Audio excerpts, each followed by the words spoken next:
Hai, apa kabar semuanya saudara? Selamat datang dalam YouTube channel Gideon Simanjuntak Amanda Sifanya. Saya berharap saudara nggak bosan dengan hai-nya saudara. Mari sama-sama kita mau tundukkan kepala, kita bersatu dalam doa. Bapa yang baik, Bapa yang kami sembah dalam nama Tuhan Yesus, kami mau siapkan hati kami untuk diberkati oleh kebenaran firman Tuhan. Pakai hamba-Mu untuk boleh menjadi saluran berkat, kata kalimat yang keluar, nama-Mu Tuhan yang dipermuliakan. Allah Roh Kudus, Engkau disambut di tengah-tengah kami, berbicara atas setiap kami.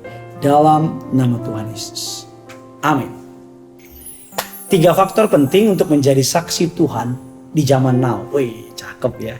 3 faktor penting untuk menjadi saksi Tuhan di zaman now.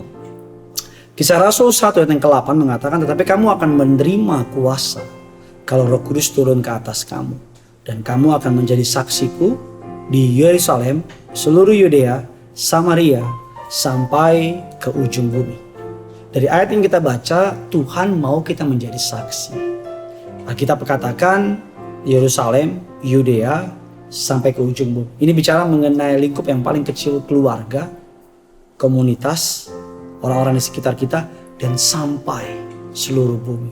Artinya sampai orang-orang yang gak kenal kita pun dapat mendengar Kristus melalui kasih atau kisah orang tentang kita, atau impresi yang orang dapat tentang kita. 2 Korintus 5 ayat yang ke-17 ayat yang ke-20 mengatakan demikian. Jadi siapa yang ada dalam Kristus, dia adalah ciptaan yang baru. Yang lama sudah berlalu, sesungguhnya yang baru sudah datang. Dan semuanya ini dari Allah. Dengan perantara Kristus telah mendamaikan kita dengan dirinya dan telah mempercayakan pelayanan pendamaian itu kepada kita. Sebab Allah mendamaikan dunia dengan dirinya oleh Kristus. Dengan tidak memperhitungkan pelanggaran mereka, Ia telah mempercayakan berita pendamaian itu kepada kami. Jadi kami ini adalah utusan-utusan Kristus. Seakan-akan Allah menasihati kamu dengan perantara kami. Dalam nama Kristus kami meminta kepadamu, berilah dirimu didamaikan dengan Allah. Berita yang kita bawa adalah berita pendamaian. Berita yang kita bawa adalah berita anugerah. Bahwa Kristus Yesus telah mati bagi dosa kita. Dan melalui korban darahnya, Dia mau mendamaikan kita dengan Bapa kita di surga. 3 faktor penting agar saudara dapat menjadi saksi yang efektif. Yang pertama, faktor yang paling penting agar saudara bisa menjadi saksi yang efektif adalah attitude atau kelakuan kita. Winston Churchill mengatakan demikian, etika atau sikap adalah suatu hal kecil tapi dapat menciptakan perbedaan yang besar. Kata Winston Churchill, Prime Minister dari kerajaan Inggris. Kata John Maxwell, people may hear your word but they feel your attitude. Orang mungkin dengar omongan kita, tapi orang merasakan lebih dalam lagi tentang kelakuan kita atau etika kita. Dikatakan saudara, Matius 7 ayat yang ke-12, segala sesuatu yang kamu kehendaki supaya orang lain perbuat kepadamu, perbuatlah demikian juga kepada mereka. Itulah isi seluruh hukum Taurat dan kitab para nabi. Attitude itu adalah cerminan siapa atau seseorang atau sesuatu yang saudara representasikan. Ketika saudara merepresentasikan sebuah organisasi, maka sikap saudara mewakilkan organisasi tersebut. Jadi ketika kita ingin orang lain berbuat baik, kita pun juga harus berbuat baik. Ketika kita ingin menjadi orang yang dihargai, kita pun harus menghargai orang lain. Karena saya percaya action speak louder. Perbuatan berteriak lebih besar dari perkataan kita. Faktor kedua yang paling penting agar saudara bisa menjadi saksi yang efektif adalah stay relevant atau menggunakan bahasa yang sama. Filipi 2 ayatnya yang ke-6 dan ke-7 mengatakan, yang walaupun dalam rupa Allah tidak menganggap kesetaraannya dengan Allah itu sebagai milik yang harus dipertahankan, melainkan telah mengosongkan dirinya sendiri, mengambil rupa seorang hamba dan menjadi sama dengan manusia. Yesus, dia tidak hanya duduk di tatanya yang kudus, tetapi dia datang ke dunia mengambil rupa sebagai manusia Saya percaya itu bukan hanya menunjukkan sebuah kerendahan hati, tapi itu juga menunjukkan Yesus menggunakan bahasa yang sama dengan manusia. Suatu hari ada dua ayam berantem, dan seseorang melihat ayam berantem dan berusaha memisahkan. Dan dua-dua ayam tersebut karena dipisahkan dengan tangan, dan ayam tersebut dua-duanya menggigit tangan orang yang hendak berbuat baik sama mereka. Dan orang yang memisahkan tersebut berkata dalam hatinya, coba aja gue bisa bahasa ayam. Gue akan marahin mereka. Gue akan bilang sama dia, gue pisahin supaya lo gak berantem. Kenapa lo gigit tangan gue? Saya percaya Yesus datang ke dunia karena dia ingin memakai bahasa saudara dan saya, wujud manusia, agar saudara bisa mengerti bagaimana Allah mengasihi saudara. Dia bukan hanya hidup di tatanya dan hanya memerintah dari surga, tapi dia datang sebagai manusia untuk menunjukkan saudara sangat dikasihi. 3 faktor penting bagaimana kita menjadi saksi di zaman now. Yang pertama, attitude atau kelakuan kita. Yang kedua, relevan, menggunakan bahasa yang sama. Yang ketiga, menjadi solusi sebelum menginjil. Matius 5 ayat yang ke-13 mengatakan demikian. Kamu adalah garam dunia.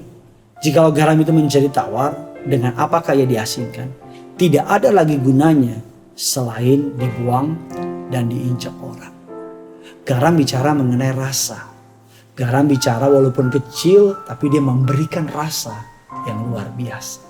Saya percaya Tuhan mau kita memberi rasa. Saya percaya Tuhan mau kita sebelum menginjili orang lain, kita sudah menjadi solusi. Orang lihat hidup kita jadi berkat. Orang lihat kita datang bukan menghakimi, tapi membawakan kabar baik tentang kerajaan surga.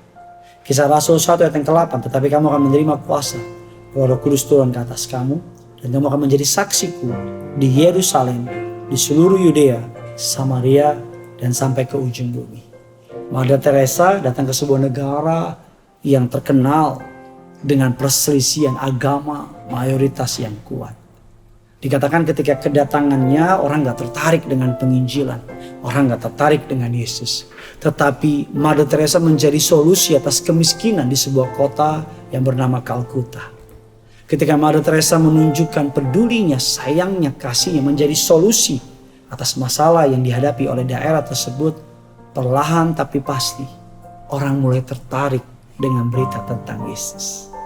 Saya berdoa agar saudara dapat menjadi saksi yang efektif di zaman now. Yang pertama, prinsipnya attitude kita relevan, menggunakan bahasa yang sama, menjadi solusi sebelum menginjil. Bagikan kabar baik ini kepada orang-orang di sekitar saudara. Dan jangan lupa tulis kolom komentar di bawah, karena yang punya surga crazy in love with you. Bye-bye.